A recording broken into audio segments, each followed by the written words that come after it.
الحمد لله وحده والصلاة والسلام على من لا نبي بعده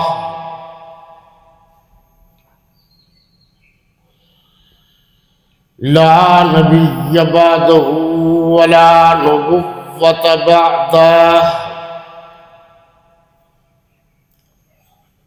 ولا رسول بعده ولا رسالة بعده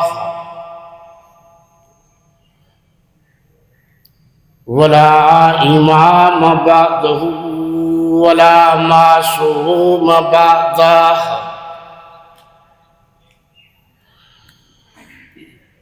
ولا أمة بعد أمته ولا شريعة بعد شريعته ولا كتاب بعد كتاب الله إلى يوم القيامة والصلاة والسلام على آله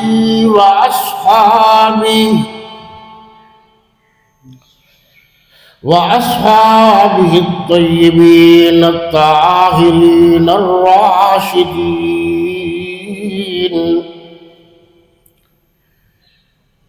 راشدين المهديين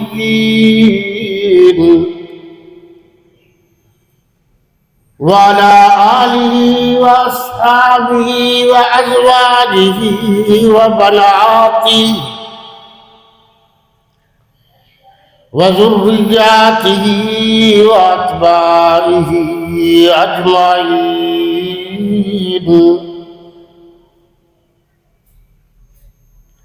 أما بعد فأعوذ بالله من الشيطان الرجيم.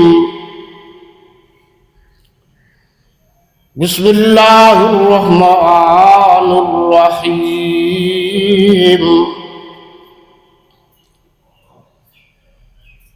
إن الذين يرمون المحصنات الغافلات المؤمنات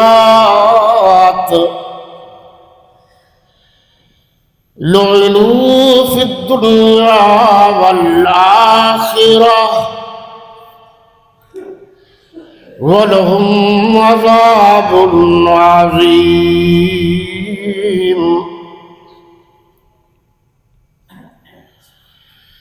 يوم تشهد عليهم ألسنتهم وأيديهم وأرجلهم بما كانوا يعملون.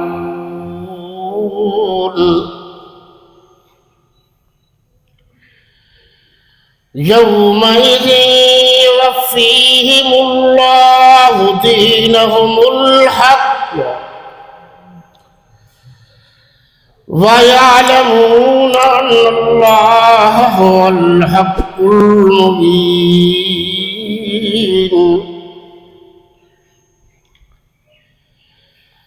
الخبيثات للخبيثين والخبيثون للخبيثات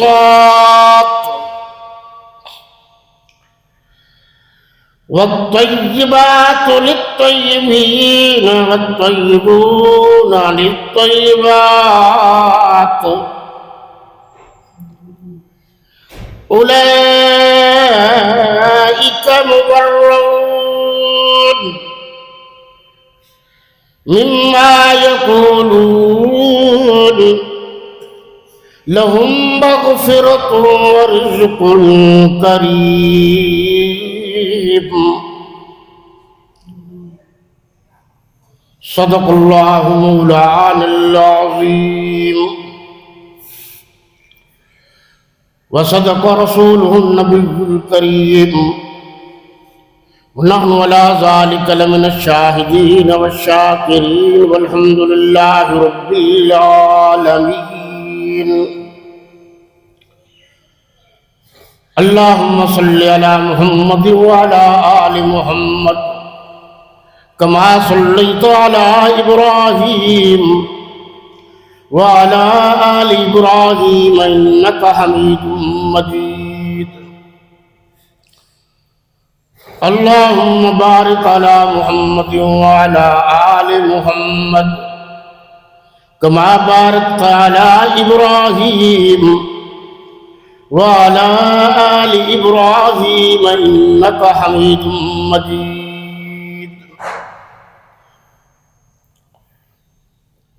شرفائے ملت اسلامیہ، رفقائے اہل سنہ والجماعہ، گرامی قدر سامعین و حاضرین و ناظرین، میرے وطن عزیز کے عزیز ترین دوستوں، ساتھیوں اور بھائیوں، احمد پور سیال ضلع جھنگ کے غیور و جسور روشن ضمیر مسلمانوں، آپ کی مسجد کے منتظم اعلیٰ اور خطیب محترم جناب عبدالخالق صاحب کے حکم پر حاضری ہو رہی ہے۔ وقت بہت مختصر ہے، شب بارات گزر چکی۔ اس مختصر وقت میں میں نے صرف 2 عورتوں کا ذکر کرنا ہے۔ ایک اللہ کے نبی صلی اللہ علیہ وسلم کی چھوٹی بیٹی اور ایک آپ صلی اللہ علیہ وسلم کی چھوٹی اہلیہ محترمہ۔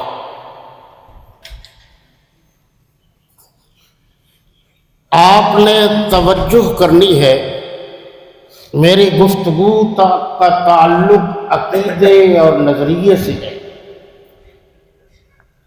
اور اگر آپ نے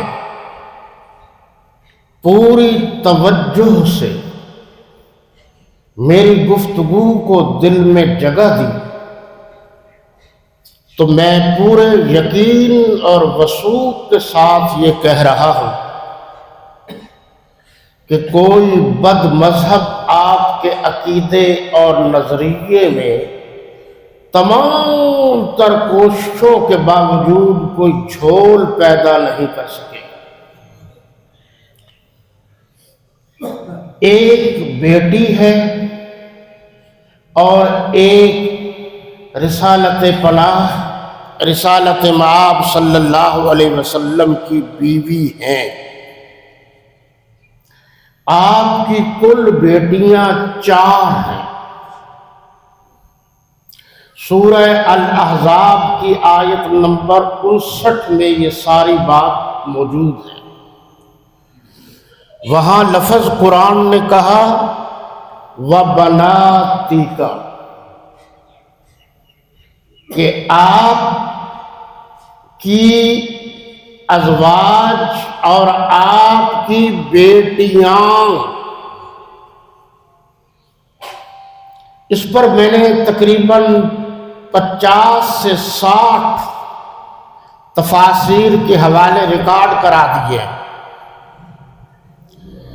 کہ اس وقت سے جب سے قرآن اترا ہے آج تک قرآن مقدس کے جتنے تراجم جس زبان میں لکھے گئے سب میں یہی ترجمہ ہے کہ آپ کی صاحبزادیاں، آپ کی بیٹیاں۔ 4 بیٹیاں تھیں۔ حضور اکرم صلی اللہ علیہ وسلم کے بڑے داماد کا نام سیدنا ابوالعاص بن ربیع بن اموی، یہ ان کا نام تھا۔ اللہ کے نبی کی سب سے بڑی بیٹی سیدہ زینب ان کے گھر تھی۔ وقت نہیں ورنہ میں اگلی اولاد کا بھی ذکر کرتا۔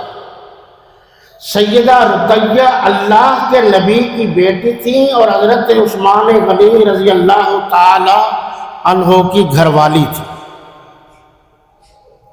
ان کی وفات کے بعد سیدہ ام کلثوم آئیں، وہ حضور صلی اللہ علیہ وسلم کی لخت جگر تھی، اور سیدنا عثمان بن عفان رضی اللہ تعالی عنہ کی اہلیہ محترمہ تھی۔ حضور اقدس نبی کریم رؤوف الرحیم علیہ الصلاۃ والتسلیم کی چھوٹی بیٹی سیدہ فاطمۃ الزہرا رضی اللہ تعالی عنہا سیدنا علی المرتضیٰ رضی اللہ تعالی عنہ کے گھر تھی۔ حضور صلی اللہ علیہ وسلم کی 11 بیویاں تھیں، لیکن جو سپیشل اللہ کی حکم سے جبریل امین علیہ السلام آرڈر لے کر آئے اور عکس لے کر آئے، تو وہ سیدہ عائشہ سلام اللہ علیہا تھی۔ یہ ماں ہے، سورہ الاحزاب میں ہے وَأَزْوَاجُهُ أُمَّهَاتُهُمْ، حضور کی بیویاں مسلمانوں کی مائیں ہیں۔ واو اور ازواج زوجہ کی جمع، ہو آپ کی طرف ضمیر ہے، امہات کی جمع، ہم ضمیر جمع کی ہے، یعنی جو بھی ایمان لایا ہے آپ کی تمام ازواج ان کی مائیں ہیں۔ اس اعتبار سے سیدہ عائشہ مسلمانوں کی روحانی اور قرآنی اور نظریاتی ماں ہے۔ جب قرآن نے یہ کہا تو اس کے بعد مسلمانوں کو اس بات کا حق پہنچتا ہے کہ وہ سیدہ عائشہ رضی اللہ عنہا کو امی کہیں، ماں کہیں، اماں کہیں۔ آپ ذرا غور کیجئے کہ ہر ایک علاقے کی اپنی اپنی زبان ہے، لیکن جو سکون سیدہ عائشہ کو اماں کہنے سے ہمیں ملتا ہے وہ کسی اور لفظ سے نہیں ملتا۔ ان کے رشتے ہوئے، رشتہ حضرت نبی کریم صلی اللہ علیہ وسلم کے مرضی سے حضرت صدیق اور حضرت فاروق رضی اللہ عنہما کی گواہی سے حضرت علی المرتضیٰ کا حضرت فاطمۃ الزہرا رضی اللہ تعالی عنہا سے ہوا، اور میرے نبی کا رشتہ صدیق اکبر رضی اللہ عنہ کی بیٹی سے اللہ کی مرضی سے ہوا۔ یعنی حضرت علی المرتضیٰ رضی اللہ تعالی عنہ دولہا بن کر نبی کریم حضور خاتم النبیین والمرسلین وآخر الأئمة والمعصومین صلی اللہ علیہ وسلم کے گھر آیا، دولہا بن کر تشریف لائے، اور خود میرے نبی دولہا بن کر حضرت صدیق اکبر رضی اللہ تعالیٰ عنہ کے گھر گئے۔ یہ اللہ کا انتخاب ہے۔ وما ينطق عن الهوى ان هو الا وحی یوحی، شاعر مشرق نے کہا گفتہ اللہ بود گرچہ از زبان عبداللہ بود۔ جب وہ بولتے ہیں تو وہ نہیں بولتے، گرچہ زبان آپ کی ہوتی ہے مگر الفاظ اور کلمات اللہ کی ہوتی۔ اور امام سیوطی نے اگر آپ مطالعے کا ذوق رکھتے ہیں، تاریخ الخلفاء میں لکھا ہے کہ یہ تمام رشتے اور ناطے اللہ کی مرضی سے ہوئے۔ جناب نبی کریم رؤوف الرحیم علیہ الصلاۃ والتسلیم، امام معظم، آپ نے میرے الفاظ پر غور کرنا ہے، میں نے کہاں کیا بات کر رہا ہوں، امام کا کیا مطلب لے رہا ہوں، معظم کا کیا مطلب لے رہا ہوں۔ بعد میں یا مجھ سے پوچھ لیجئے یا آپ ڈکشنری کا سہارا لیجئے، چیک کیجئے کہ یہ الفاظ جو میں نے استعمال کیے ہیں ان کا صحیح مفہوم کیا ہے۔ مدبر اعظم، مفکر اعظم، محسن اعظم، مخبر اعظم، قائد اعظم حضرت محمد عربی صلی اللہ علیہ وسلم نے فرمایا کہ میرے گھر بارات آئی، حضرت علی المرتضیٰ رضی اللہ تعالی عنہ کی، میں نے یعنی اللہ کے نبی نے بارات کا استقبال کیا، دور سے بارات کی تواضع کی، اور اللہ کے نبی نے اپنی بیٹی کا نکاح حضرت علی المرتضیٰ رضی اللہ تعالی عنہ سے پڑھا دیا۔ گواہ شیخین مکرم ہے، حضرت علی المرتضیٰ رضی اللہ تعالی عنہ کی بارات میرے نبی کے گھر آئی، اور میرے نبی کی بارات حضرت صدیق اکبر رضی اللہ تعالی عنہ کے گھر گئی۔ بارات کا دولہا جناب محمد رسول اللہ صلی اللہ علیہ وسلم اور باراتی صحابہ کرام، اور اگر آپ کی قرآن پر نظر آئے اور یقیناً ہونی چاہیے تو سورہ توبہ کی آیت نمبر 100 میں کہا گیا، فرمایا والسابقون الاولون من المہاجرین والانصار والذین اتبعوہم بإحسان رضی اللہ عنہم ورضوا عنہ۔ علامہ دوست محمد قریشی رحمت اللہ تعالی علیہ نے اس کا ترجمہ لکھا ہے، اللہ راضی ہو چکا۔ وَأَعَدَّ لَهُمْ جَنَّاتٍ تَجْرِي تَحْتَهَا الْأَنْهَارُ خالدین فیہا ابدا ذالک الفوز العظیم۔ اس آیت میں بتا دیا گیا کہ صحابہ سب کے سب اللہ ان سے راضی ہے اور اللہ پر یہ راضی ہے، اور ان کے لیے جنت تیار کی گئی ہے۔ ان کے لیے ترتیب دیکھو نا قرآن کے الفاظ کی، اور جنت میں نہریں بہہ رہی ہیں، اور یہ ہمیشہ ہمیشہ، علامہ اقبال نے بھی لفظ استعمال کیا ہے خلد بری کا، یہاں بھی لفظ خالدین۔ علامہ اقبال کو پڑھ لو، انشاءاللہ آپ کا عقیدہ صحیح ہو جائے گا۔ علامہ اقبال سفلی شاعر نہیں تھا، علامہ اقبال جنسی شاعر نہیں تھا۔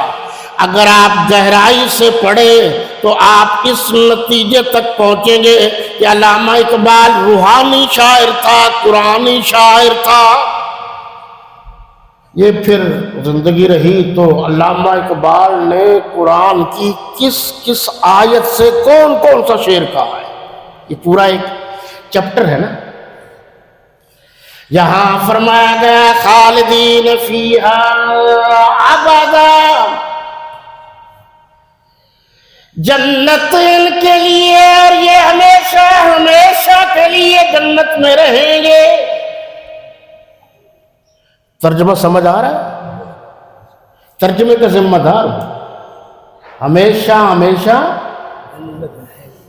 تو مسئلہ حل ہو گیا نا۔ جو صحابہ کرام کو جنتی نہیں سمجھتا وہ خود جہنمی ہے۔ پہلی دفعہ آ رہا ہوں اس لیے میں ذرا آرام سے بات کروں۔ اللہ کے نبی صلی اللہ علیہ وسلم باراتیوں سمیت بارات کے دولہا حضرت صدیق اکبر رضی اللہ تعالیٰ عنہ کے گھر تشریف لائے۔ حضرت صدیق اکبر رضی اللہ تعالیٰ عنہ نے استقبال کیا، دودھ سے تواضع کی، اور اللہ کے نبی صلی اللہ علیہ وسلم کا نکاح حضرت صدیق اکبر رضی اللہ تعالی عنہ نے پڑھایا۔ حضرت علی المرتضیٰ کا نکاح خواہ جناب محمد رسول اللہ، اور جمیل الشیم شفیع الامم صاحب التاج والمعراج والبراق والعلم صاحب الجود والکرم صلی اللہ علیہ وسلم کا نکاح اپنی بیٹی سے کائنات میں نبوت کے بعد سب سے بڑا صدیق اکبر نے پڑھایا۔ یاد رکھنا، جو میرے نبی کے بعد کسی اور کو نبی مانتا ہے، حضور کی ختم نبوت کا انکار کرتا ہے، وہ مسلمان نہیں ہے۔ جو حضرت صدیق اکبر رضی اللہ تعالیٰ عنہ کو پہلا خلیفہ، جو حضرت صدیق اکبر کی امامت کا انکاری ہے، جو حضرت صدیق اکبر کی خلافت کا انکاری ہے، جو حضرت صدیق اکبر کی صحابیت کا انکاری ہے، جو حضرت صدیق اکبر کی حضرت عمر، حضرت عثمان، حضرت علی المرتضیٰ کی امامت کا انکاری ہے، جس طرح ختم نبوت کا انکار کرنے والا مسلمان نہیں ہے، اسی طرح خلیفہ بلا فصل حضرت صدیق اکبر کی خلافت بلا فصل کا انکار کرنے والا بھی مسلمان نہیں ہے۔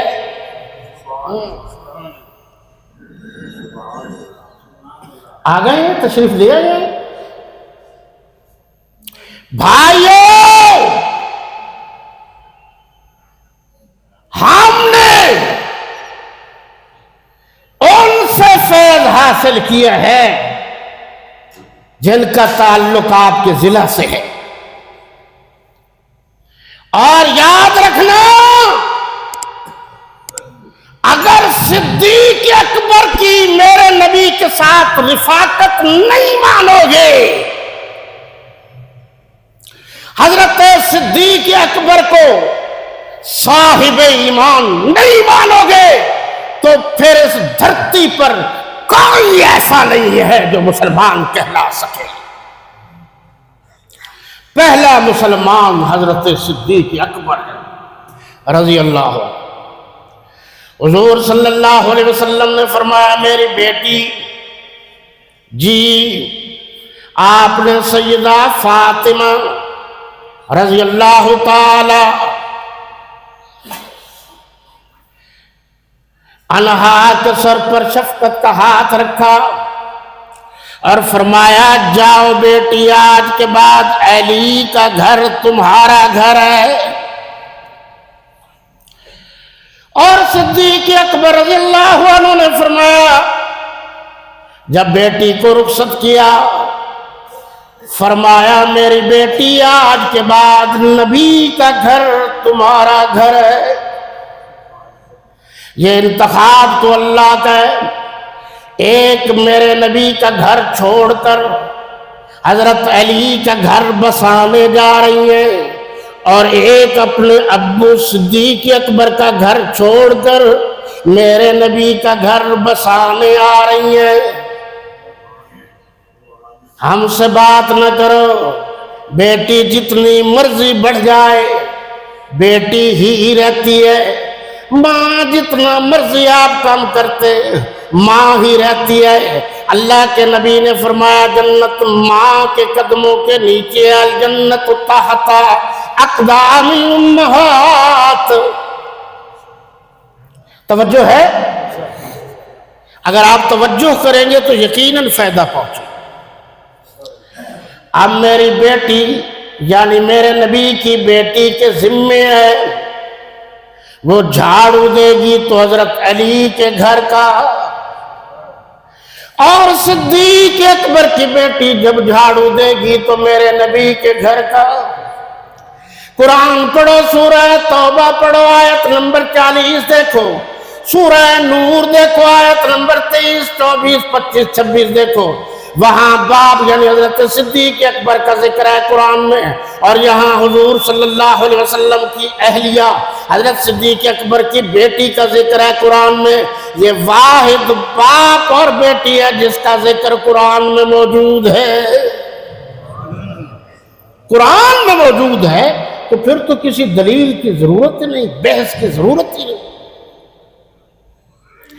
اب ذرا آپ غور فرمائیے، حضور صلی اللہ علیہ وسلم کی بیٹی سیدہ فاطمہ الزہرا رضی اللہ تعالیٰ عنہ کپڑے دھوتی ہیں تو پہننے والے حضرت علی المرتضیٰ رضی اللہ عنہ، اور صدیق اکبر کی بیٹی کپڑے دھوتی ہیں تو پہننے والے جناب محمد الرسول اللہ۔ سیدہ فاطمہ الزہرا رضی اللہ تعالیٰ عنہ جب کھانا تیار کرتی ہیں تو کھانے والے حضرت علی المرتضیٰ، اور جب صدیق اکبر کی بیٹی کھانا تیار کرتی ہے تو کھانے والے محمد الرسول اللہ۔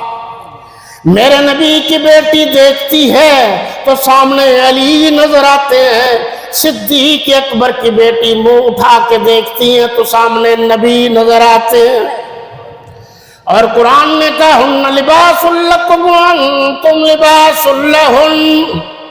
توجہ ہے؟ تو پھر سن لیجئے،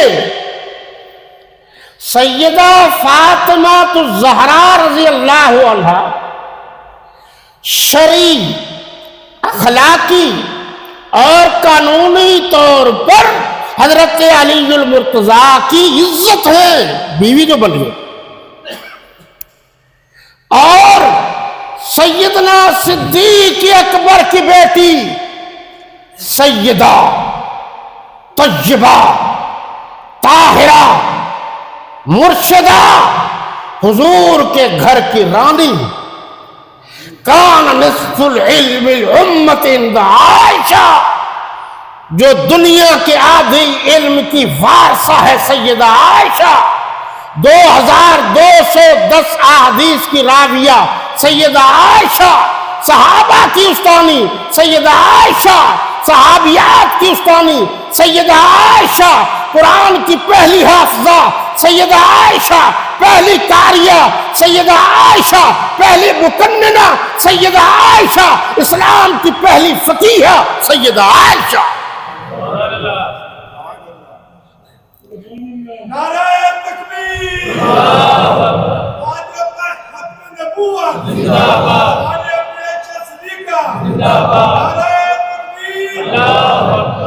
چلو یہ بھی سن لو، آپ نے فرمایا انا خاتم النبیین لا نبی بعدی ولا رسول بعدی ولا امت بعد امتی، سنا ہے آپ نے، لیکن یہ اگلی بات آپ نے نہیں سنی کہ ولا صدیق بعد صدیق ولا عمر بعد عمر ولا عثمان بعد عثمان ولا علی بعد علی ولا حسن بعد حسن ولا معاویہ بعد المعاویہ ولا ابو سفیان بعد ابو سفیان ولا حسین بعد الحسین ولا عائشہ بعد العائشہ ولا فاطمہ بعد الفاطمہ ولا زینب بعد الزینب ولا رقیہ بعد الرقیہ ولا ام کلثوم بعد ام کلثوم۔ میرے نبی کے بعد قیامت تک کوئی نبی نہیں آئے گا، کوئی رسول نہیں آئے گا، کوئی پیغمبر نہیں آئے گا کوئی نبی کسی قسم کا نہیں آئے گا حضرت صدیق اکبر کے بعد، صدیق اکبر کے مقام جیسا کوئی صدیق نہیں آئے گا، فاروق اعظم کے بعد ان کے ہم مرتبہ کوئی فاروق نہیں آئے گا، حضرت عثمان کے بعد ان کے ہم مرتبہ کوئی عثمان نہیں آئے گا، حضرت علی المرتضیٰ کے بعد ہم مرتبہ کوئی علی نہیں آئے گا، حضرت حسن کے بعد ان کے ہم مرتبہ کوئی حسن نہیں آئے گا، کوئی معاویہ کے بعد ان کے ہم مرتبہ معاویہ نہیں آئے گا، کوئی حضرت حسین کے بعد ہم مرتبہ حسین نہیں آئے گا، کوئی سعد کے بعد سعد جیسا نہیں آئے گا، کوئی سعید کے بعد سعید جیسا نہیں آئے گا، کوئی طلحہ کے بعد طلحہ جیسا نہیں آئے گا۔ میرے نبی کے آنے کے بعد نبوت ختم ہے، میرے نبی کے جانے کے بعد سلسلہ صحابیت ختم ہے۔ جب نبی نہیں ہوگا، کوئی دیکھے گا نہیں، تو صحابی کیسے بنے گا؟ میرے بھائیو، آپ سن رہے ہیں نا میری بات؟ غور سے سن رہے ہیں؟ حضرت سیدہ عائشہ رضی اللہ تعالی عنہ کھانا تیار کرتی تھی، دسترخوان بچھتا تھا، میرے نبی حضرت علی، حضرت بی بی فاطمہ الزہرا، حضرت حسن، حضرت حسین اور خود سیدہ عائشہ رضی اللہ تعالی عنہ، یہ سارے کے سارے ایک دسترخوان پر بیٹھ کر کھانا کھاتے تھے۔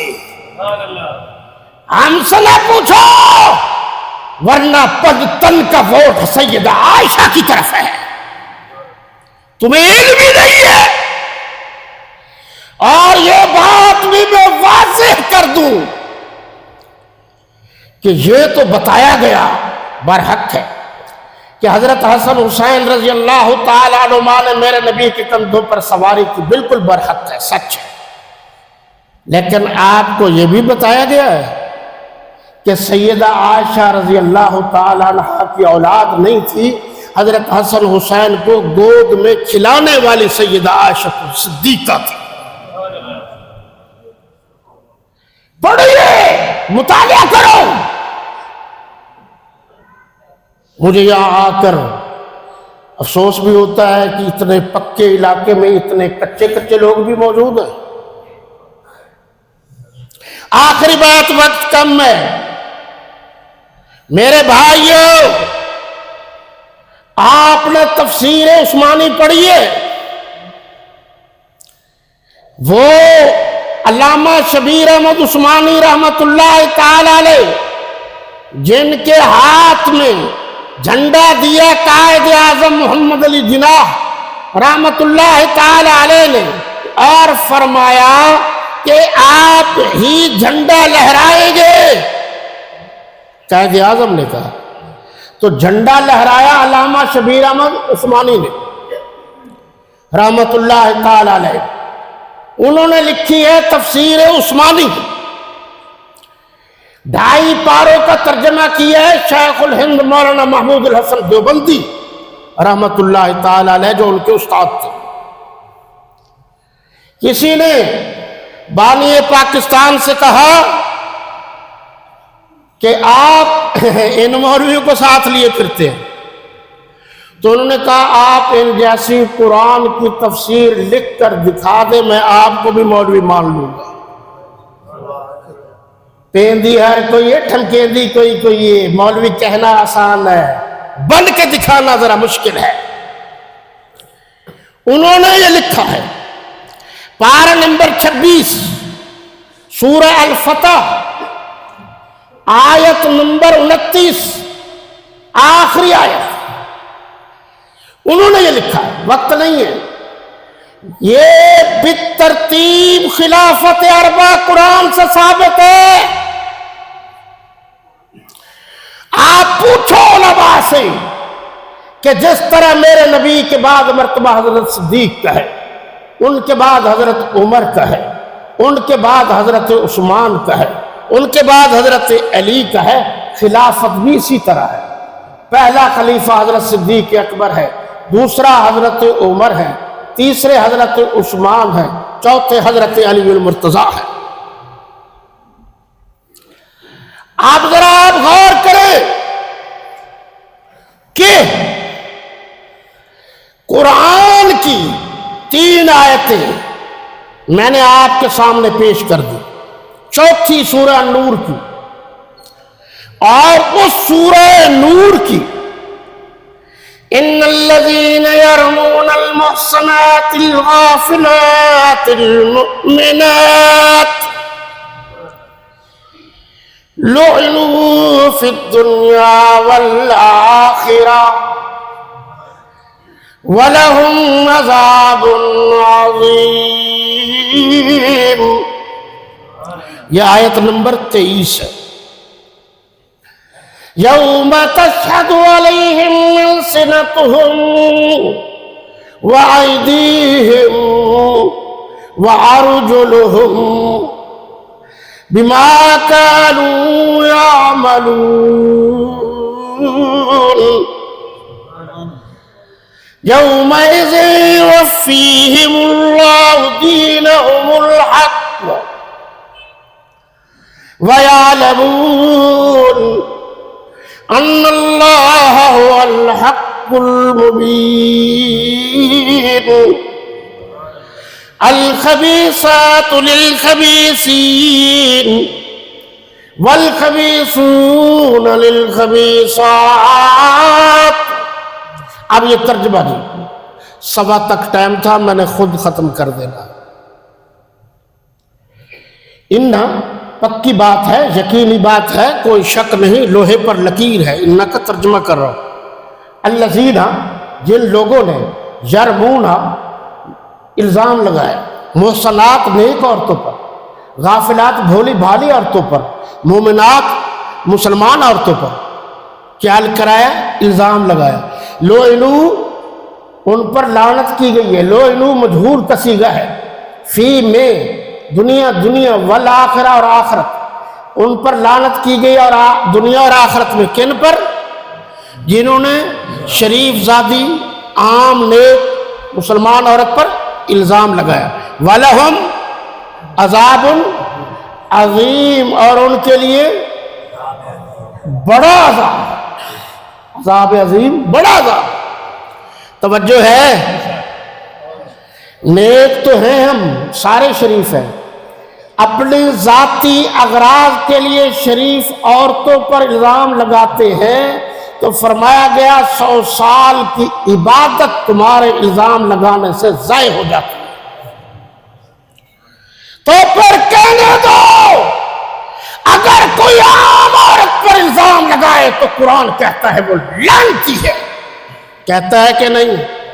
لعنو، کرو ترجمہ، میں بعد میں بیٹھوں گا، میرے بعد جا کے نہ شور کرنا، میں خود پڑھا لکھا ہوں، مجھ سے بات کر کے جانا، جو بات سمجھ میں نہ آئے بار بار پوچھو مجھ سے، میرا حق ہے میں تمہیں مطمئن کروں۔